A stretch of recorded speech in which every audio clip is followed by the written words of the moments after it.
Hello, everyone, and welcome to Lyrics Unwrapped, the podcast which analytically breaks down the best rap lyrics of all time, explaining the hidden meaning and genius of each bar.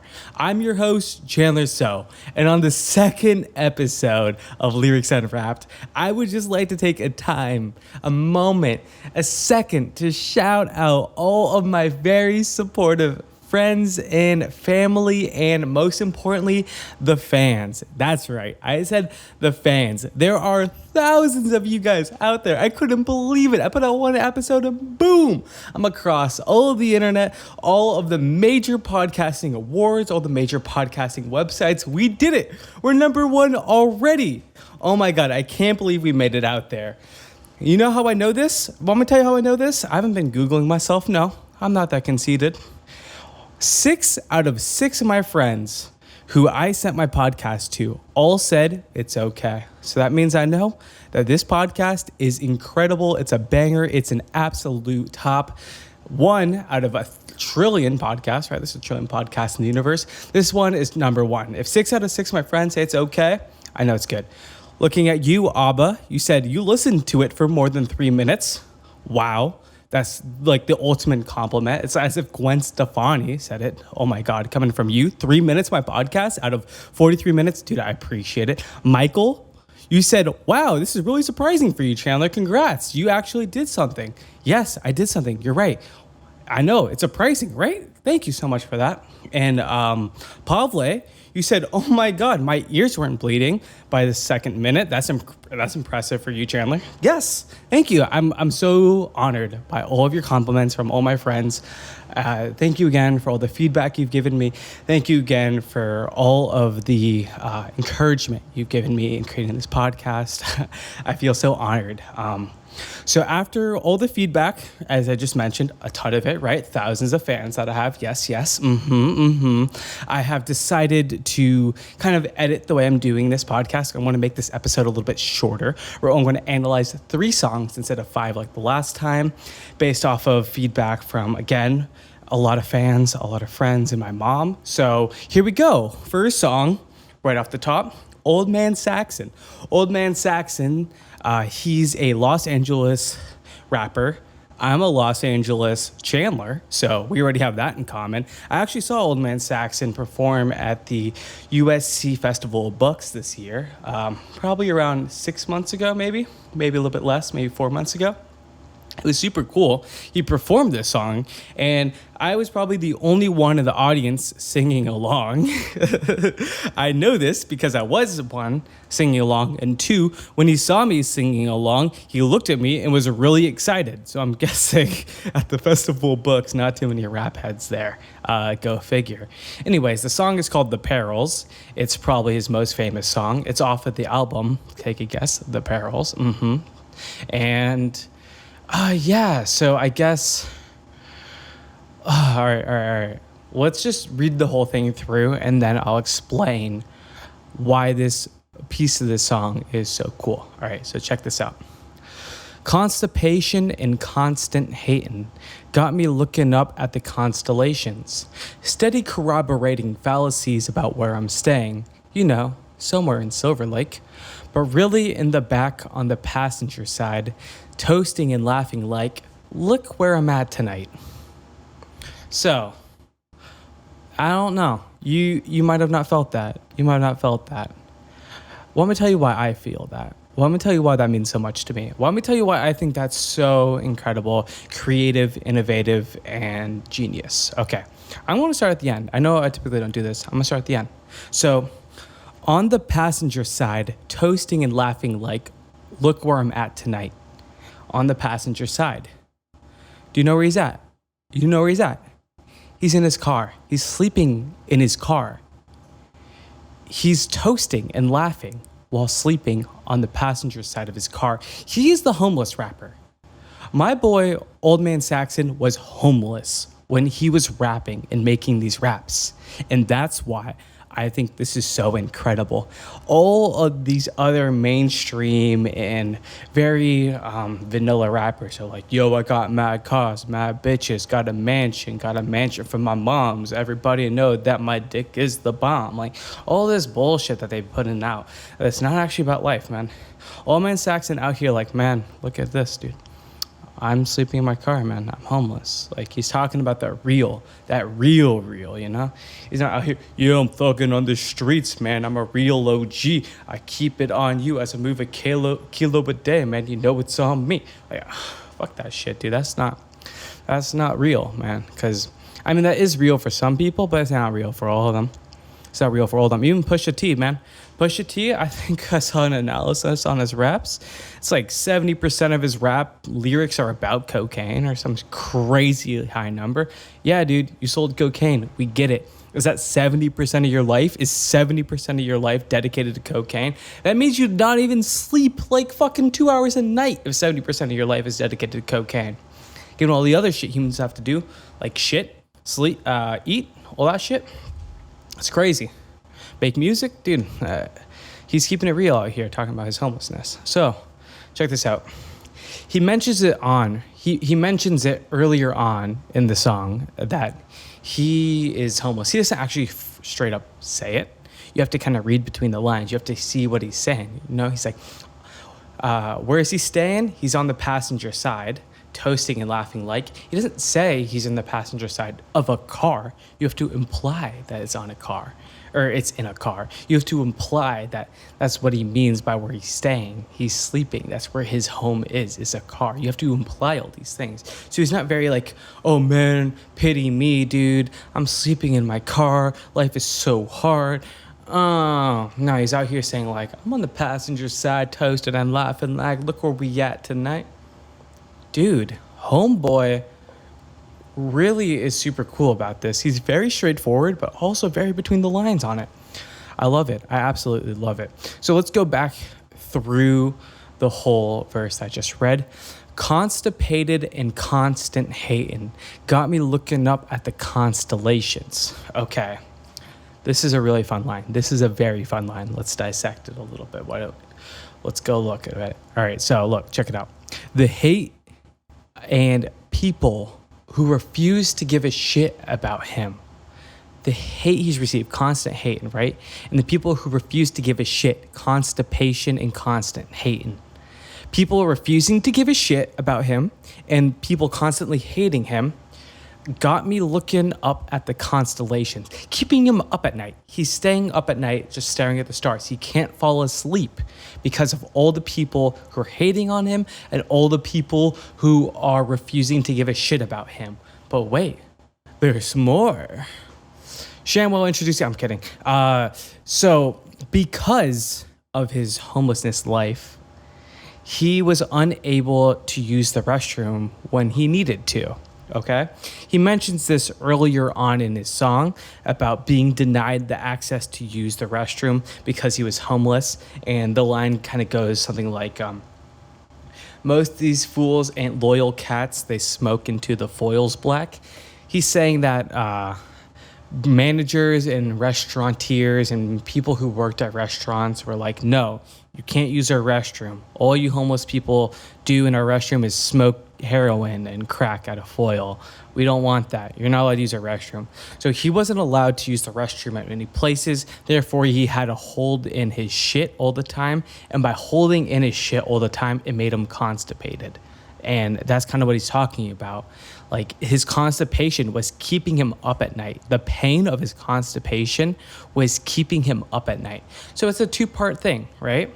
So his haters and the lack of people giving a shit about him were keeping him up at night, but also his homelessness lifestyle. Not lifestyle as in like it was a choice, but like the results and the implications of being homeless were also keeping him up at night because of the pain. So let's keep going on. Steady corroborating fallacies about where I'm staying.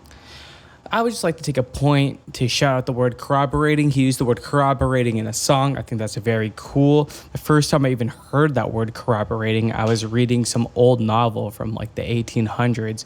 Who was it? Hold on. Jane Austen. Jane Austen. Yeah, I know this. I have this little decoration with Jane Austen's name on it, on hanging up in my living room. I'm not bullshitting you. Anyone who disagrees, I'll happily send you a picture of it. So that's why I went to go look at it right now. I forgot her name, but yeah, I'm a big Jane Austen fan, and reading a Jane Austen novel is ridiculous. You need to keep a dictionary by your sides at all time. I remember one time reading a paragraph and having to Google 5 different words because I had no clue what they meant. And corroborating was one of those words. And I don't know, it just stuck with me. I remember exactly the first time I read oh shit, no, it wasn't Jane Austen. It was Wuthering Heights. Wuthering Heights was the book I was reading, and I came across the word corroborating and had to look it up. And yes, okay. So very big shout out to Old Man Saxon for using the word corroborating. I don't know. Maybe you guys have heard this word 60,000 times in the last minute of your life. And you're like, oh, dude, come on. I know that word like I know the word because, bro. That's such a common word. My vocabulary big. My brain big, bitch. I don't give a fuck, dude. It's cool for me to hear very unique words like that. Steady corroborating fallacies about where I'm staying. Then there's this kind of aside, somewhere in Silverlake. Again, he's kind of talking about people whispering oh, Old Man Saxon, where does he stay? Isn't he the homeless rapper? Isn't he homeless somewhere in Silverlake? It's just kind of playing off that motif a little bit. It's fun, but really in the back on the passenger side, toasting and laughing look where I'm at tonight. This is so awesome because he's describing his experience, and again, not the self-loathing, self-pitying, angry, hating fashion, but he almost makes it celebratory. He's toasting and laughing. Like his homelessness experience was an experience for him that he celebrated. I just think it's so cool that he described it like that. I think you guys get the point. I want to stop hitting you over the head with this very obvious theme. Very awesome. Okay. That's that. Again, the rapper, Old Man Saxon, the song, The Perils. Check it out in the show notes on my website. I'll have a link to him. I'll link to some of his other songs that I really like. Check it out. And if you're listening to this Old Man Saxon, again, I said I live in Los Angeles. I've already seen you. We should get together if you want to talk about whether or not I interpreted your song correctly. Come on through. Get on my podcast. And you know what I'm going to do? I'm going to be very thankful you came on the podcast. Anyways, the next rapper, Electronica. Electronica is one of the most famous rappers in all of underground hip-hop culture. He had a very strong presence on the scene when he first entered it, with incredible songs and music and a ton of hype behind him. He got signed to Jay-Z's album, Rock Nation, Rockefeller Records. I don't know, something like that. Some rock-ish. I don't know. He got signed onto a Jay-Z's label, which is a big deal. Very, very, very, very big deal. As you know, Jay-Z, big boy. Big label, big brand, big boy. And from there, Electronica, now that he has the backing of a major label, what does he proceed to do? Drop out of the rap game. He's like, I'm done with this shit. Later, bitches. I'm going to tour Africa? I don't know. He dropped it off the face of earth. It's been almost a decade since he dropped his last album. And ever since then, we've just been all dying to hear his next album that he's been supposedly in the works on for a decade now. Ever since his last album, he's like, all right, I'm on the next one, baby. It's going to be banging. It's going to be awesome. And he just never put it out. He actually dropped a track list for this album probably around 3 years ago or so. And the track list included songs on it that have been out and leaked for 7 to 8 years now. It's insane. I don't know what's up with him. No one does. Everyone thinks he's never going to put out another album because the hype behind it is just too high, that there is no way he could ever satisfy such a hype. Anyways, the song is Exhibit A. His biggest song, I would probably say, is a song called Exhibit C. However, I actually think this one is better than Exhibit C. This is Exhibit A. It's off of the album Victory, and it goes like this. Who gonna bring the game back? Who gonna spit that Ramo on the train tracks? I'm taking a deep breath right now because I have to give you a paragraph, an essay, a dissertation's amount of explanation to give you all of the insight into what those two very seemingly simple lines actually are about. Are you guys ready to embark on this journey with me? No? Fuck you, get off my podcast, because I am, baby. This shit's dope. Who's going to bring the game back? Who's going to spit that Ramo on the train tracks? Who's going to make rap good and competitive again? Who's going to make rap good and competitive again? Who's going to bring that game back? The game being the rap game. You guys get this. This is really simple. The interesting part is that all of the reference in these two lines, it is a reference to the movie Beat Street. So you got the obvious first meaning of that line. Who's going to bring the game back? Who's going to make it competitive? Who's going to spit that Ramo on the train tracks? Who's going to spit that Ramo reel on the train tracks on the track? Who's going to spit that reel on the track? Who's going to spit that reel on that rap song, on the rap track? Track means song.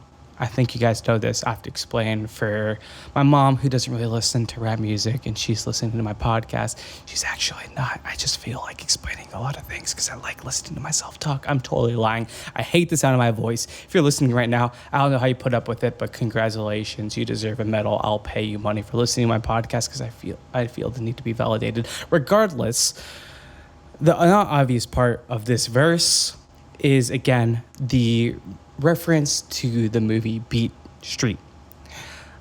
Spit is actually the name of the character in the movie Beat Street, and he was named Spit as kind of a nickname because, all right, well, first off, Beat Street, I've actually never seen the movie. I had to look up this reference. I think it's a movie about street graffiti, and Spit would actually mark up other people's graffiti. He would graffiti over other people's graffiti, and it was said like he was spitting on other people's work, right? So he was called Spit. In the line, it says, "Who gonna spit?" Jay is asking, who's going to spit? Who's going to be the one to spit on other people's stuff? Who's going to be the one to call out all of the bad rappers? And then also, let's check this out. Ramo is the name of another character in the movie. And in the movie, Ramo fights Spit on train tracks. So who's going to spit that Ramo on the train tracks? Who's going to be the one to insult other rappers, call them out for their shitty work and put better work on top of them, and then fight them over it? That's what that's about. I might have over-explained that simple kind of concept. It's very clever because it works both ways. And that's what I really like about rap. I like rap that not only references other things, but also references it in a way as to have multiple meanings, and multiple meanings that make sense without too much of a stretch. Again, who's going to spit that Ramo on the train tracks? Ramo's kind of a weird, Ramo to real is kind of a bit of a stretch. I'll grant that. It's not like the most seamless reference, but who's going to spit? That's really clean. Using the word spit on the train tracks, that's actually very clean. That's a very seamless reference right there. Anyways, the song keeps going. Who's going to bring the game back? Who's going to spit that Ramo on the train tracks? That gold rope, that 5-finger ring rap, running with my same pack. Again, he's talking about, I don't know, not again, because I didn't really say it, but you can kind of infer it from the lyrics. Who's going to bring the game back? He's talking to a return to kind of the origin of maybe not the origin of rap, but maybe more like return to when rap was very competitive. And he's saying that this time and era was when rappers wore that big, very thick chains, the thick gold chains, right? That gold rope, fucking referring to a chain as a rope means it's thick, right? 5-finger rings, that 5-finger ring wrap. So when rappers used to wear 5-finger rings, that's when he's saying the game used to be competitive. And he's saying he's running with them, right? That gold rope, that 5-finger ring wrap, running with my same pack. He's saying he's running with that pack. He's running with the competitive OG rappers who really had the game on lock, who really kept the game competitive, and it was good back then. So he's saying he's running with them. The next line, you can find the Christ where the lepers and the lames at. Okay. I'm not quite sure, but he's probably talking about himself here as Christ. He says the before Christ. You can find the Christ where the lepers and the lames at. So the fact that he puts the word the before it make it sound very pointed, as if Christ currently exists and this is where he is at.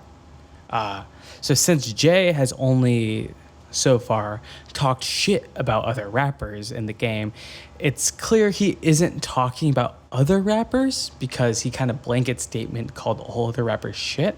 Therefore, the only other person that could be a contender for the title of Christ is probably himself. And since Christ definitely exists at this time, according to him, with the clarifier the, it's probably talking about himself.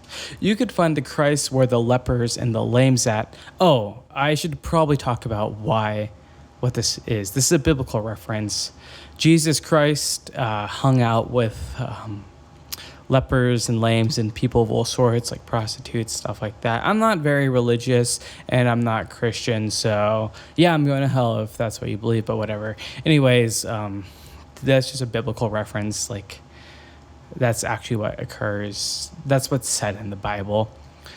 You can find the Christ where the lepers and the lames at. Life is like a dice game. One roll could land you in jail or cutting cake, blowing kisses in the rice rain. This is a reference to a Nas song. Nas, the rapper out of New York, one of the OGs, up there with Biggie Smalls and Tupac. Maybe not as big as both of them because he's actually alive.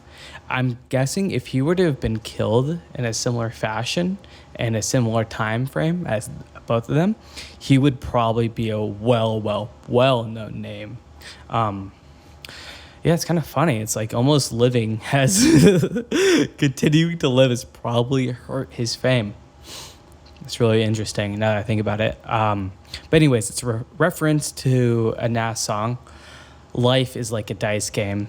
So that's literally the lyric from the song. Life is like a dice game. One roll could land you in jail or cutting cake, blowing kisses in the rice rain. The actual song from Nas is Life is like a dice game. Verbatim reference. In that song, Nas says he won't ever rat on someone and have them sent to prison. He will never rat on them. He'll never have them sent to prison. Those are the very first lines of the song.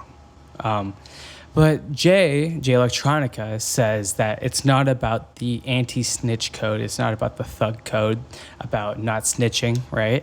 But it's rather random chance whether life sends you to jail or instead it gives you a good life where you can end up happily married. That's what he means by cutting cake, blowing kisses in the rice rain.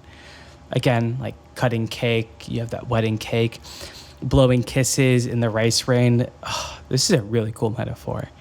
We've seen it, right? We've seen the movies. We've seen the pictures. We've maybe even been to weddings where the couples leave the church and on both sides of the stairs coming down from the church are all their friends and family waving at them, super happy, smiling at them, and throwing rice over them. They're throwing rice over them.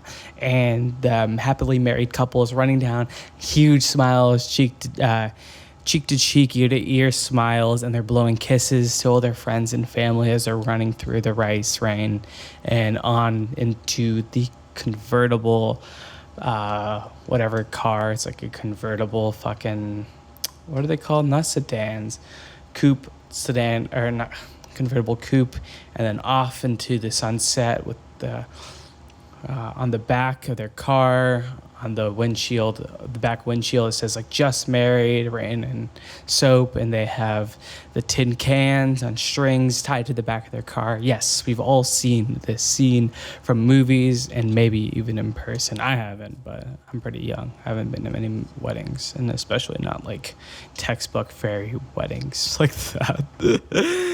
I just really like this metaphor. I haven't heard of anyone referring to getting married and having a beautiful life as rice rain. It's clever.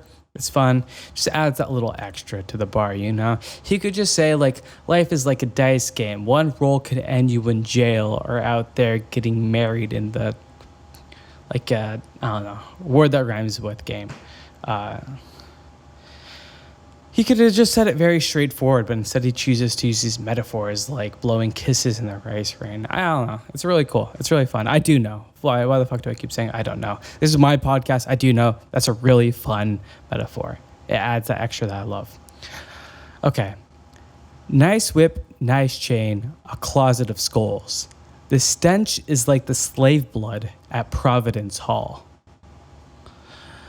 Yes. You can just feel that bar reeking with symbolism. Let me give it to you again. Nice whip, nice chain, a closet of skulls. The stench is like the slave blood at Providence Hall. This line is fucking incredible. Absolutely brilliant. He's saying that the current culture worships material goods like cars and jewelry, and that the same culture, this rap culture, also glorifies acquiring such material goods by harmful methods such as killing each other. He then goes on to say that this culture has just made African Americans slaves to this mindset, and it stinks as much as actual slavery. Oh my God, what? That's so crazy. The way he conveys such deep meaning in a very, not simple, but very straightforward yet between the lines and melodic flowing bar. Nice whip, nice chain, a closet of skulls. The stench is like the slave blood of Providence Hall. It sounds so good. The consonants all flow together, and this is the message he's conveying. Providence Hall, right? The stench is like the slave blood at Providence Hall. Providence Hall is an old slave auction house in Virginia. That's what it's referring to. So that's how you know it's like, again, he says the slave blood, but that's how you know it's really about slaves. It's that real slave talk, and it's crazy. Yeah, so we're already at 30 minutes. I only talked about 2 songs. Holy shit. I'll make this next one super short, I guess. I don't know. Maybe I should just hold off. No, I'll do this one now. Okay. The next song is by Black Star. It's titled Thieves in the Night. The album is Black Star. Black Star is a duo project by Talib Kweli and Mos Def. This first verse comes from Talib Kweli. I'm only taking a section of this verse in this song.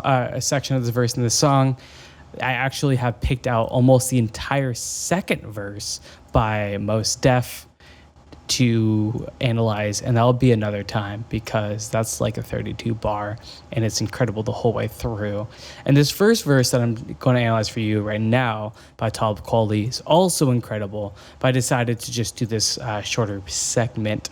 That's 8 bar, I think, or so. And it goes like this. Give me the fortune, keep the fame, said my man Lewis. I agree, know what he mean because we live the truest lie. Wow. You can tell that means something, right? And it's actually hard to almost understand what it means. Give me the fortune, keep the fame. He just wants the money. He doesn't want to be famous. I agree is what Talib Kweli says to this sentiment. Know what he mean because we live the truest lie. He's saying that he knows what he means because he actually lives the opposite. I think that's what he means. I think that's what we live the truest lie. I think the truest lie in this is referring to the fact that fame over fortune is better. I think a lot of rappers pursue this in their rap lyrics, in their ostentatious behavior. They prefer fame over fortune, and that's kind of the aesthetic that culture predominantly gravitates to, is fame over fortune. However, Talib Kweli is saying, yeah, I'm living that life, I'm seeing that life, and that's the truest life. Fuck that shit. Give me the fortune. I don't want this fame. It goes on. It goes on. I agree, know what he mean, because we live the truest lie. I asked him why we follow the law of the bluest eye. Holy shit. The Law of the Bluest Eye is a book all about how African American culture is dominated by white culture and how they're bending and twisting and distorting and torturing themselves to try to be like white people, and that's their reference to judge themselves on. He asked why we follow the law of the white people of the bluest eye. And he looked at me, he thought about it, was like, I'm clueless. Why? The question was rhetorical. The answer is horrible. Our morals are out of place and got our lives full of sorrow. The question was rhetorical. The answer is horrible. So why do we follow the law of the bluest eye? The question is rhetorical. We know the answer. We know the answer of why African American culture is constantly judging themselves by white people's standards. And the answer that we all know is quite horrible indeed. It's quite a tragedy. It's very sad. Our morals are out of place and got our lives full of sorrow. He's saying that their morals are fucked up and it's actually impacting their lives and making their lives tragic and sad. And here we go. The last 2 bars of this beautiful, beautiful segment, which I've cut out for you guys. Let's go into it. It's a very, very great 2 bars. And so tomorrow, coming later than usual, waiting on someone to pity us while we find beauty in the hideous. Yeah. And so tomorrow, coming later than usual, waiting on someone to pity us. While we find beauty in the hideous. Tomorrow, coming later than usual. So they're saying that waiting on someone to pity us. They're waiting, right? They're waiting. And oh man, tomorrow is taking a long time to come around, man. We're waiting, right? You're waiting for work to end. That clock all of a sudden slows down, right? Time slows down. When you're waiting, time slows down. It's coming later than usual. You're waiting on that bus. That bus is late. It's coming late. It's slowing down. You're waiting. You're impatient. But wait, there's a second meaning here. And so tomorrow coming later than usual. Instead of then, think about it as usual. And so tomorrow coming later as usual. They're putting what needs to be done today till tomorrow as usual. They keep having these goals. They keep having these things they have to do. And they're like, all right, tomorrow, it's going to be tomorrow as usual. We're just going to push it off till tomorrow. And what are they waiting to push off to tomorrow? Waiting on someone to pity us while we find the beauty and the hideous. Again, returning to this idea of bending themselves to judge themselves by white people culture. They're waiting for someone to pity them, that they have to be in this reality. And this is kind of a qualm he has. He's like, we should stop this. We should stop pitying ourselves and take action. We're trying to find beauty in the hideous as if we're hideous. He's calling themselves hideous, right? He's saying, oh man, we don't have blue eyes, we don't have gold hair, we don't have fair white skin, we're hideous. So we have to try to bend our morals into thinking that we're beautiful, and we have to try to over-glorify African American and black culture to be beautiful because we don't match up to the bluest eye, law of the bluest eye, so therefore we're hideous. We have to play these games to be beautiful. Like, we keep waiting on people to pity us for having to play this game, and we have to keep playing this game. And he's saying he's sick of that. He's sick of having to play this game. He's sick of having to wait for people. He wants this action. He wants his culture to be like, nah, we're done with this shit. Nah, we're beautiful. Fuck judging us by what white people think. Fuck judging us by the standards that white people set for themselves. We can be beautiful in our own way. We can be beautiful just by being ourselves. We don't have to play these games. We don't have someone to like come down to our standards and give us confirmation that we're beautiful. We can decide it for ourselves. That's what he's saying here. Thieves in the Night by Black Star. This verse by Talib Kweli. I can't wait to get into the next verse, which is Mos Def and Talib Kweli kind of rapping it in tandem. It's an incredible verse. I know I've been hyping it up so much, you're probably just going to go out and listen to the song and read it for yourselves. Go for it. I highly encourage it. Black Stars, they're an incredible duo. Talib Kweli and Mos Def, even by themselves, have incredible songs. Again, all the information will be on my website, in the show notes, in the about section of wherever you're listening to this. Please, try to like, I don't know, make my mom not feel as if she raised a failure. Let's give me some love so I could tell my mom, hey mom, like I have 2 fans out there. They think what I'm doing is really cool. And they'll be like, wow, fans, you have fans? Huh? How much do you have to pay them, huh? Do they run an electricity bill because they're just blowing hot air at you? I'll be like, bruh, you so savage, girl. No, I'm kidding. That's not how me and my mom's reactions or relationship are like. I'm just out here playing it up for you guys.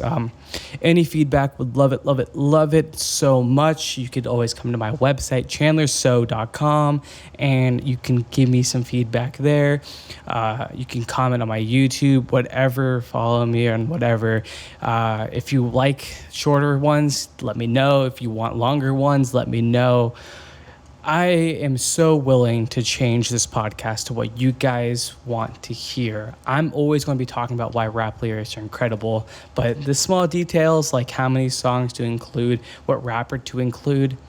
I mean, I have a list of songs and rappers I want to include already. Trust me. I have so much content prepared for you guys. It's going to be great. But if you want me to look at something, dude, always down. You want to talk about rap? Oh, would love it.